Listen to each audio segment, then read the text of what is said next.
Let's take a look at the federal level. Senator Ted Cruz joins us now. Sir, federal government, what's it bringing to the table? Well, in the past few days, the city of Houston, the entire Texas Gulf Coast has just been reeling with the impact of this storm. And the storm is continuing. We're still having rainfall. We're still having flooding. And I will say it has been very impressive seeing the different levels of government working together, seeing local and state and federal government officials all coordinating. You know, the number one priority is the preservation of life. It's search and rescue. 2 days ago, there was a real shortage of equipment for high water rescue, whether boats or helicopters or high water trucks. I spent much of the day yesterday talking with various federal officials, state officials, talking with the governor, and we've seen substantially more assets deployed on the ground to engage in that high water rescue. Is it enough? Is it enough? And is the federal government getting in there? Will more be coming? Well, yes, more will be coming. So in the past several days, I've spoken with President Trump. I've spoken with the Vice President. I've spoken with the Secretary of Homeland Security. I've spoken with FEMA.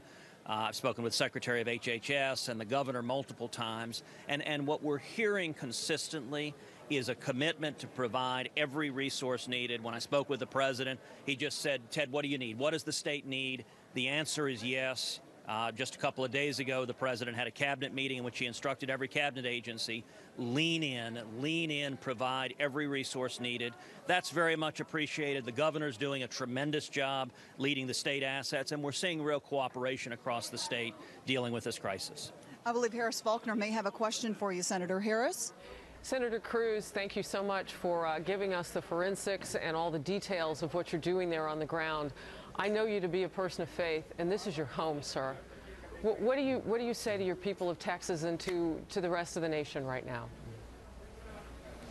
Well, this is an incredibly challenging time for my hometown of Houston, for the entire state. A lot of people are hurting. Let me say, first of all, to those of you who are still in harm's way, if water is rising, I would advise you stay safe. Get to safe ground, get to high ground.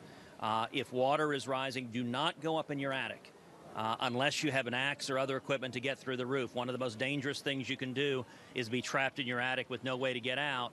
And let me say also, don't drive unless absolutely necessary. The most frequent cause of loss of life is people in cars thinking they can make it through water and getting carried away by swift water.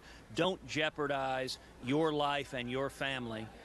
You know, right now I'm at the George R. Brown Convention Center, where we've got about 3,000 people providing shelter, people who've lost their homes, lost in many cases everything. And people are hurting. But at the same time, I got to tell you, it is inspirational to see Texans just coming together, giving sacrificially. We've got hundreds of Texans just getting on boats and rescuing people, rescuing their neighbors from high water. We've got people driving up to the convention center here with bags of diapers and food and clothes. And this is a time of crisis. We need prayers. We need support. But we're also coming together, and we're immensely grateful for that. Real quickly, before I let you go back to what you're doing there, the important work that you're doing, obviously, are other senators, members of Congress reaching out? I'm seeing on Twitter Philadelphia and other places bringing things to you there at the convention center. You guys kind of go through it, and then from there you figure out what can we put out to the people who need it. Right. No, I've heard from a number of my colleagues in the Senate who've reached out, who've expressed their thoughts and prayers for the state. I've heard from, you know, we've had, as of yesterday, 10 states had sent supplies. And I have to say, groups like the Red Cross or the Salvation Army do amazing jobs. And you know, if you're not in Texas and you're looking for how can you help, how can you make a difference, you know, one of the best ways to do it is go to the Red Cross or Salvation Army's website and volunteer, help out what they're doing, because it's a national community coming together in a time of great crisis. And I know on your Twitter pages, you've got 2 of them, you've put out that information, so we'll share that Red Cross information too. Senator Cruz and Caroline Shively, to both of you, thank you very much. Our prayers to Texas. Thank you. So